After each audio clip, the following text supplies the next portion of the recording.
अपनी एक वृंदावन का एक भक्त था, उसको सब अलवेला कहते थे वृंदावन में, उसको नाम ही पड़ गया था अलवेला। तो बंधु वो रोज बिहारी जी का दर्शन करने जाता था अपने सब मित्र मंडली के साथ में, वृंदावन में रहता था।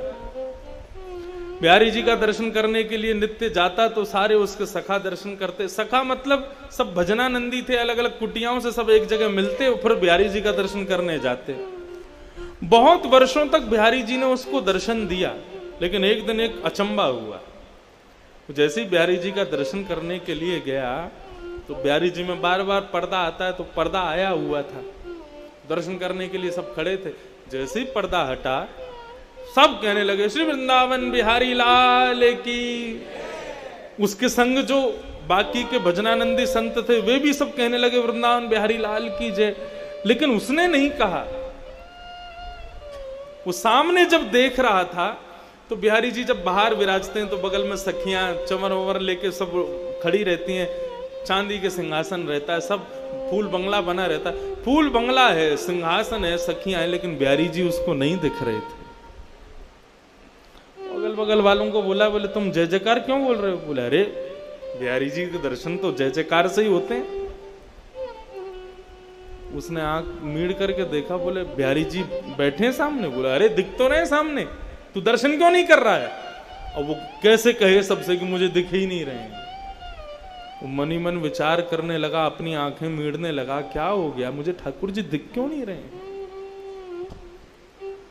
चला गया, रात भर सोया नहीं, कुछ खाया नहीं, कुछ पिया नहीं। यमुना जी से प्रार्थना करता है कि हे यमुना मैया, मुझसे कोई अपराध है गयो जो ठाकुर जी मुझको दर्शन नहीं दे रहे?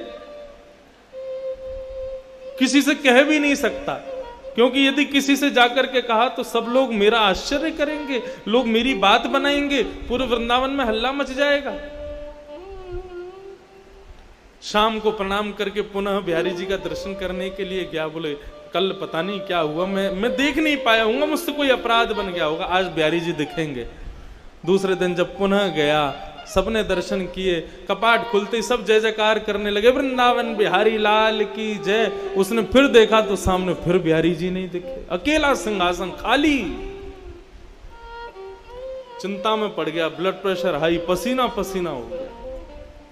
मुझसे क्या अपराध हो गया, बिहारी जी मुझे दिख क्यों नहीं रहे हैं? किसी को पता ना चले तो उनसे बड़े अलग ढंग से पूछता है, बिहारी जी की पोशाक बड़ी सुंदर है ना? तो बताते हैं हाँ आज तो पीली पोशाक पहनी है, हाँ देखो कमल की माला पहनी है, बिहारी जी का मुकुट कितना सुंदर लग रहा है, बिहारी जी की सुंदर देखो क्या छटा दिख रही है, गाल ऐसे चमक रहे हैं। सुन करके रोने लग जाता, बोले मुझे क्यों नहीं दिख रहे हैं? रात भर नहीं सोया, 2 दिन हो गए, ना सोया ना खाया ना पिया, कुछ नहीं, बस इसी चिंता में है कि बिहारी जी मुझे दर्शन क्यों नहीं दे रहे। तीसरे दिन सुबह वृंदावन परिक्रमा लगा करके आया, यमुना स्नान किया, ब्रजवासियों को प्रणाम करने लगा। अरे कोई अपराध हो गया हो तो हे बिहारी जी क्षमा करना। अपने दोनों उंगलियों को मीड़ करके आज एक बार अपने ऊपर विश्वास करके तीसरा प्रयास करता है, आज यदि बिहारी जी दिख गए तो ठीक, नहीं तो प्राणों का त्याग कर दूंगा। जैसे ही मंदिर में प्रवेश किया, कपाट खुले, सबको बिहारी जी दिखे, उसको नहीं दिखे। तत्क्षण निकल गया। यमुना जल में अपने प्राणों का परित्याग करने का मन बना लिया। बोले जिस देह को बिहारी जी नहीं दिख रहे, उस देह को जीवित रख के क्या फायदा? जिस देह से, जिन कानों से कथा नहीं सुन सकते, जिन आंखों से दर्शन नहीं कर सकते, जिन नाक से ठाकुर जी के चरणों की सुंदर सुगंधी नहीं ले सकते, जिस जीव से ठाकुर जी का प्रसाद नहीं पा सकते, जिन पैरों से प्रदक्षिणा नहीं कर सकते, उस देह का मतलब क्या है रहने का? निकल गया, बोले आज प्राणों का परित्याग कर दूंगा। यमुना के किनारे जाकर के बैठ गया, हे यमुने मैया कृपा करो, मुझसे कोई अपराध है गया? मुझको याद है मैंने ऐसो कछु ना कियो, जाके भाव से ठाकुर जी मुझको दर्शन नहीं दे रहे हैं। यदि मेरा कोई अपराध है, बिहारी जी मुझको दर्शन नहीं दे रहे हैं, तो या दर्शन ना देनो तो एक प्रकार से मेरो वध के समान है, मैं आज अपने प्राण त्याग दूंगा। यमुना जल में प्रवेश करने लगा अपने प्राणों के परित्याग के लिए। तभी एक व्यक्ति वहां पर आया, उसको कुष्ठ रोग हो गया था, उसको एक रोग हो गया था, उसके पूरे शरीर पर, पूरे अंग पर, पूरे मुख पर दाने हो गए थे। उस व्यक्ति ने आकर कहा, अरे महाराज रुको, अपने प्राण मत त्यागो, यदि तुम चले गए तो मेरा बहुत बड़ा घाटा हो जाएगा। बोला तुम्हारा क्या घाटा होगा? बोले बाहर तो आओ, मेरी बात तो सुनो। वो बाहर आए, उन्होंने कहा क्या बात है, क्या कहना चाहते हो? बोले महाराज मेरे को एक त्वचा का रोग हो गया है। बोले अच्छा, तो इसका इलाज करवाऊं, मुझसे क्यों पूछ रहे हो? बोले कि मैंने इलाज करवाया लेकिन मेरा ये दूर नहीं हुआ। मैं वृंदावन आकर के रहने लगा, तभी एक संत ने मुझसे कहा कि भैया यदि तुमको अपना कुष्ठ रोग दूर करना है तो मैंने स्वप्न में तुमको देखा था, और स्वप्न में बिहारी जी ने मुझे प्रेरणा दी कि यदि मेरा भक्त अलबेला इसको कह दे, इसकी गुहार मुझसे लगा दे कि हे बिहारी जी इसका कुष्ठ रोग ठीक कर दो, तो ये ठीक हो जाएगा। अलबेला बोला ये कौन सी विचित्र बात बता रहे हो, तुमको रोग हुआ और मैं बिहारी जी से कहूं कि इसका रोग दूर कर दे, और बिहारी जी तुम्हारा रोग दूर कर देंगे? जो मुझे दर्शन नहीं दे रहे वो मेरी बात से तुम्हारा रोग कैसे दूर कर देंगे? बोले आपका क्या लग जाएगा, आपको केवल इतना ही तो कहना है बिहारी जी इसको ठीक कर दो, मैं ठीक हो जाऊंगा तो सब ठीक हो जाएगा, आप फिर जो चाहो वो कर लेना, इतना कहना ही तो है। उसने कहा ठीक है, तुम्हारी बात मान जाए तो बढ़िया है, मुझे तो दर्शन हो नहीं रहे बिहारी जी के।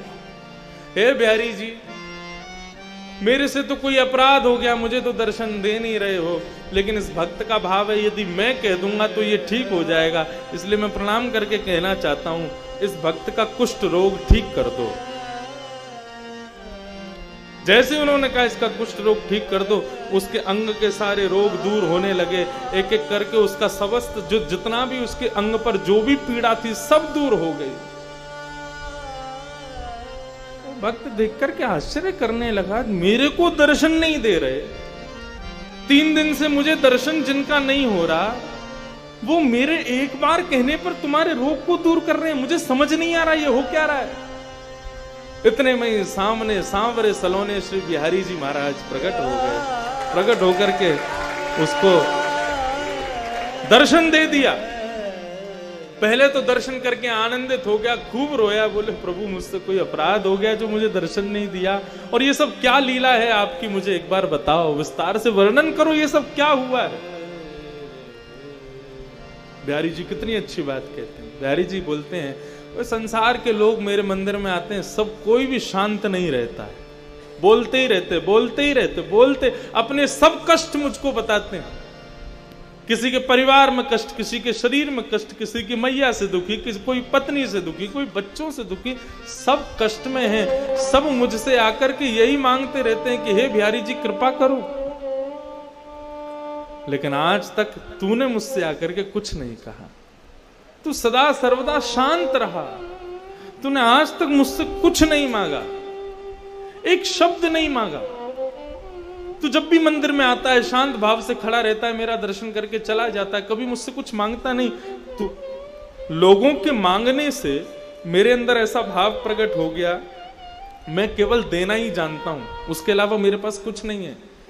लेकिन अलवेला मेरे से आकर के कभी कुछ नहीं मांगता है, तो जो मुझसे कुछ नहीं मांगता ऐसे व्यक्ति को मैं दर्शन कैसे दूं?